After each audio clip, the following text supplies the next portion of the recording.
Bem-vindos a mais um Fractal Revisa. A gente vai fazer uma revisãozinha agora para a segunda prova do primeiro ano. Bem, é um conteúdo agora um pouco mais extenso, né? Vamos cobrar aí agora já travessia de pontes e túneis por corpos extensos, velocidade relativa e também já um movimento uniforme trabalhando com as funções horárias. Bem, galera, vamos fazer já a primeira questãozinha da sua lista, que a gente vai falando do conteúdo em cima dela, fica mais fácil de você compreender, certo? Então, bora lá. A primeira questão diz o seguinte: um trem de 150 metros de comprimento se desloca com velocidade escalar constante de 16 metros por segundo. Esse trem atravessa um túnel e leva 50 segundos desde a entrada até a saída completa de dentro dele. Determine o comprimento total do túnel. Bem, o que ele está querendo saber? Primeira coisa que você tem que pensar é o seguinte: ele está querendo saber o comprimento desse túnel. Então, é bom você ter claro o que o exercício quer, certo? Então, eu quero o comprimento do túnel. Se eu quero o comprimento do túnel, eu tenho que pensar o seguinte: vamos imaginar quando é que a travessia começa, quando é que esse trem começa a atravessar o túnel. Ele começa a atravessar o túnel quando a frente dele entra no túnel. E quando é que ela acaba? Bem, se você pensar que quando a frente dele sai daqui do túnel, a travessia acaba, você está errado. Porque quando a frente sair, todo o restante do trem vai estar lá dentro ainda. Então, quando é que a travessia acaba? É quando a frente dele passa por todo o comprimento do túnel, mais o comprimento do próprio trem, porque eu garanto que o trem saiu completamente do túnel, tudo bem? Então, qual é a distância que esse ponto, né, que essa frente do trem tem que percorrer até acabar a travessia, do início até o final? Tem que percorrer todo o comprimento do túnel, mais o comprimento do próprio trem. Então tá aqui, ó. O ΔS que esse cara vai ter que percorrer vai ser o comprimento do trem, mais o comprimento do próprio túnel. Bem, como que a gente quer o comprimento do túnel, ele está aqui dentro do ΔS. Então vamos pensar o seguinte: se eu conseguir achar o valor do ΔS, eu consigo achar o valor do túnel. Bem, como a velocidade é constante, o ΔS sobre ΔT vai te dar o valor da velocidade. Então ΔS vai ser a velocidade vezes quem? O tempo. Lembrando que esse tempo é o tempo da travessia completa do trem pelo túnel. Então vamos resolver isso daí. Vamos pensar o seguinte: quem seria o ΔS? ΔS vai ser o comprimento do móvel mais o comprimento do túnel.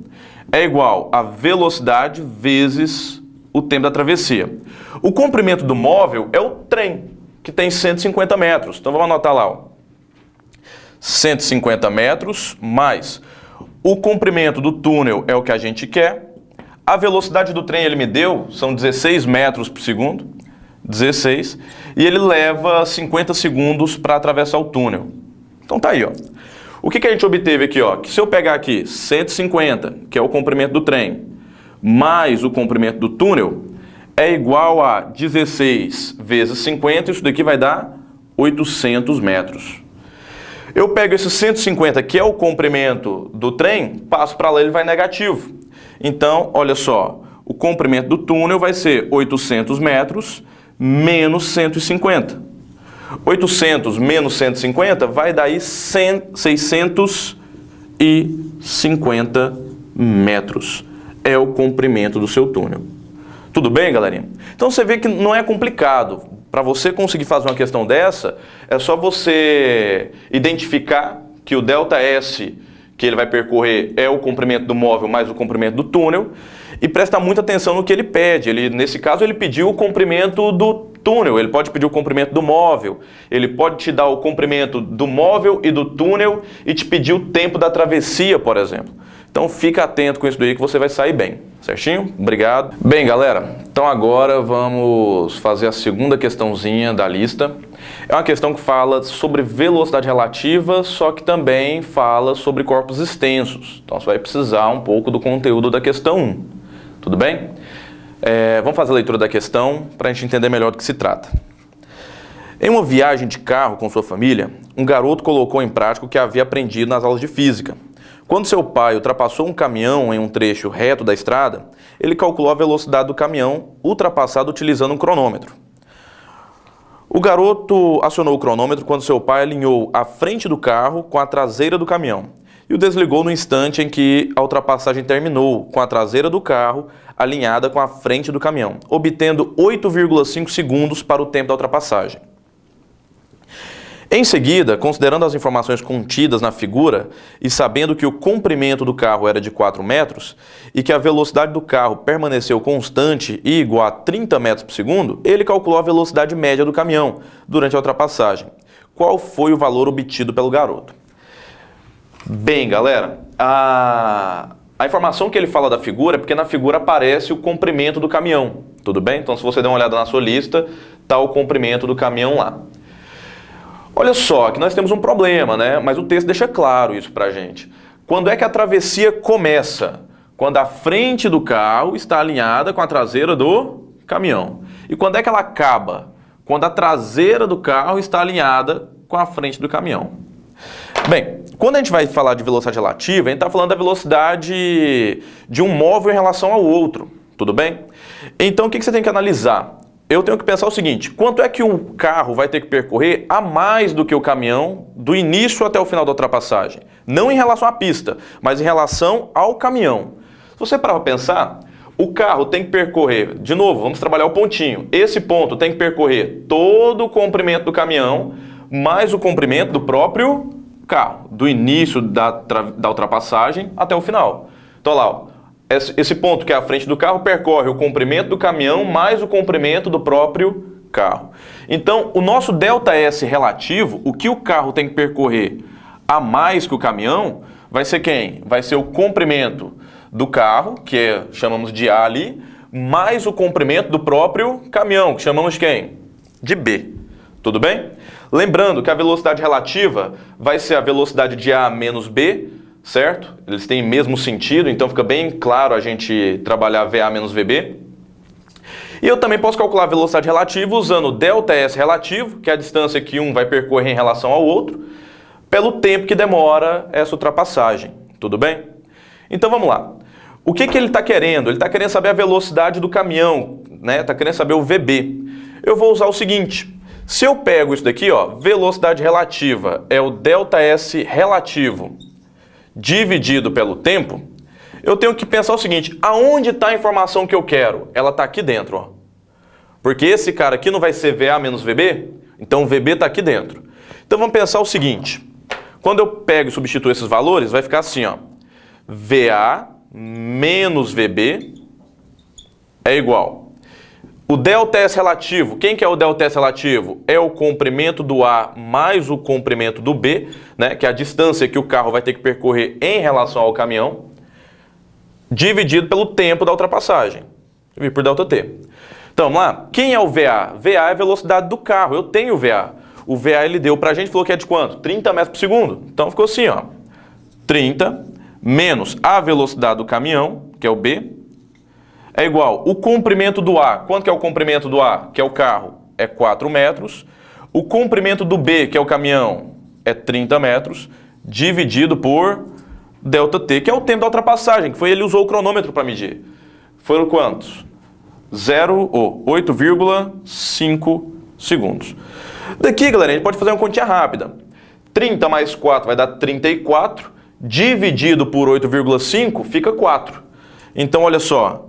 30 menos VB é igual a 4. O que eu preciso agora? O VB está negativo, vai para lá positivo, e esse 4 está positivo, vem para cá negativo. Então vamos imaginar isso aqui, ó. Vai ficar assim, ó. 30 menos 4 é igual a VB. Olha lá, 30 menos 4 é igual a VB. Tá certo.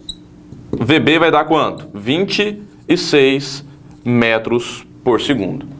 Tá aí o valor da velocidade do caminhão que o menino achou. Tudo bem? Pelo menos a velocidade média que o caminhão manteve durante essa ultrapassagem. Então é isso aí, galera. Abração. Vamos fazer mais um exercício. Bem, galera. Então agora vamos fazer uma questão que envolve movimento uniforme, funções horárias, encontros de móveis também.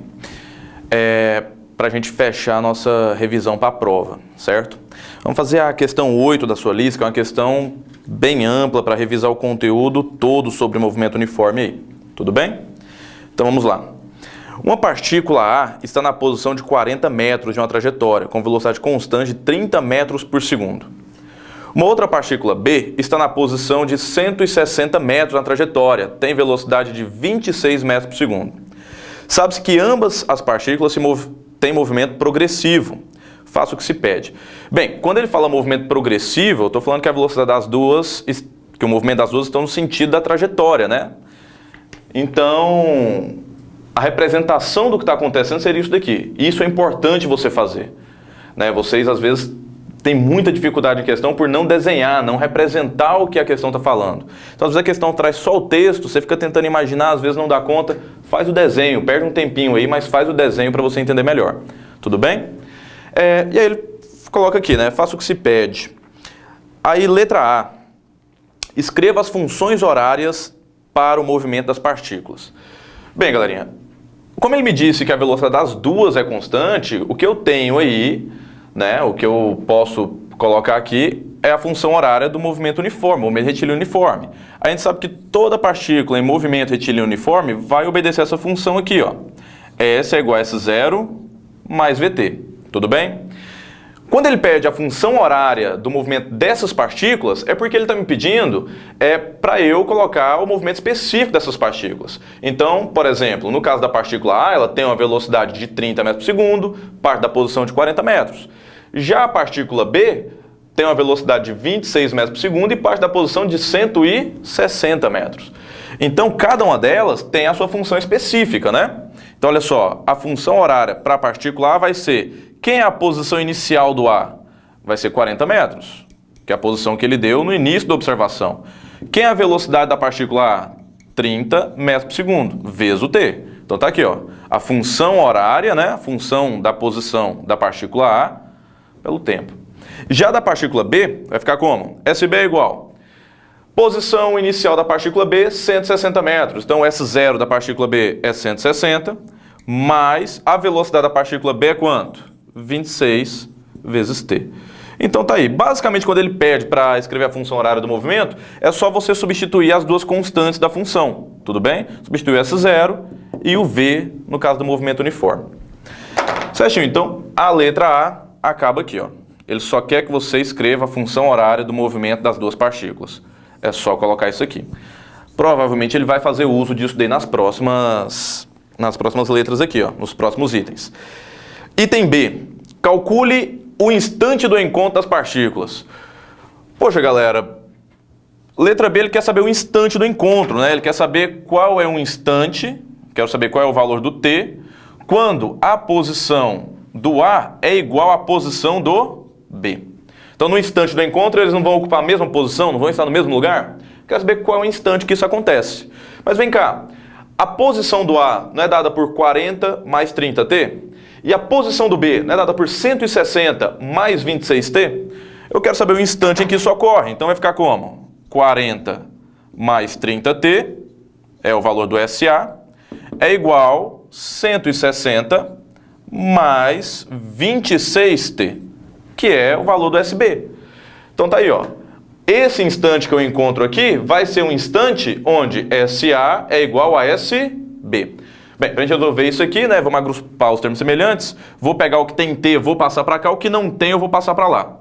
Então vai ficar 30T menos 26T é igual a 160 menos 40. Tudo bem? 30 menos 26 ficou 4T. É igual a 120. T aqui, então, é igual a quanto? 12 dividido por 4 dá 3, acrescento o 0, né? 30 segundos. Tudo bem? Então, tá aí a resposta da sua letra B. Item C. Determine em que instante a partícula A estará a uma distância de 300 metros da partícula B. Isso aqui é um item interessante. Porque se você não presta atenção no desenho, não presta atenção no início, você pode achar dois instantes. Então, olha só, eu tenho sorte aqui que, do jeito que está aqui, ó, o A tem uma velocidade de 30, o B uma velocidade de 26, o A vai se aproximar do B, não vai? Como a distância entre eles, um está no 160, outro está 40, é 120, antes do encontro, não tem como eles estarem a uma distância de 300 metros. Tudo bem? Já que eu comecei a observar a partir daqui. Então, só vai haver um instante em que a distância entre eles será de 300 metros. Que esse instante será depois que o A passou o B, aí o A foi lá para frente, o A continua andando, vai chegar um momento que a distância entre os dois vai ser de 300 metros. Como é que eu representaria isso? Vamos colocar aqui, ó, letra C. Desenha a trajetória aqui de novo. Esse instante que ele quer, eu não sei onde é que o A vai estar e nem sei onde é que o B vai estar. Está aqui o B, está aqui o A. Eu não sei onde é que eles estão. Eles mantêm a velocidade deles do jeitinho que estava. O B continua com a velocidade de 26 metros por segundo. O A continua com a velocidade de 30 metros por segundo. Repare que agora o B está atrás. Eu estou considerando que o A já ultrapassou o B. Ou seja, eu estou falando de um tempo maior do que 30 segundos. Se o A já ultrapassou o B, vai chegar um momento, como a velocidade do A é maior, que a distância entre eles vai chegar a 300 metros. Mas você concorda que eu não sei onde é que o B está, mas isso aqui é uma posição SB. Não sei o valor, mas eu sei que é SB. E o A, eu também não sei a posição do A, mas eu sei que é quem? SA. Então, nesse momento, o B tem uma posição SB, o A tem uma posição SA. Como é que eu vou resolver esse problema? Ele quer saber um instante, então eu quero saber o instante, olha só aqui que legal, quer saber um instante, em que o A está a uma distância de 300 metros do B. Esse instante, então, não é isso aqui, ó, quando a posição do A é igual à posição do B mais 300 metros. Eu não estou colocando o que o exercício me pediu, eu não estou falando que o A está a 300 metros de distância do B nesse momento, falando que a posição do A é a posição do B mais 300 metros. Então, olha só, como é que a gente vai resolver isso daqui? Quem é a função horária do A? Função horária do A vai ser 40 mais 30t, não é o valor do SA que nós escrevemos aqui no começo? É igual. Quem é SB? SB vai ser 160 mais 26t. Aí eu não posso esquecer disso aqui, ó, mais 300. Tudo bem? Aí vamos lá, agrupa o que tem T para um lado, o que não tem vai para o outro. Vai ficar assim, ó, 30T ou menos 26T é igual 160 mais 300. E esse 40 que estava positivo foi para lá negativo. Aqui, ó, 30 menos 26 ficou fácil, né? 30 menos 26 é 4. 160 menos 40 nós já fizemos, deu 120. 120 mais 300 vai dar 420. Está multiplicando, vai passar dividindo. T vai ser 420 dividido por 4. T aqui, então, igual a 105 segundos. Então, um instante em que o A vai estar a 300 metros de B é no instante de 105 segundos. Você vê que tem lógica, né? É maior do que 30? É maior que 30. Um cuidado que você tem que tomar é o seguinte.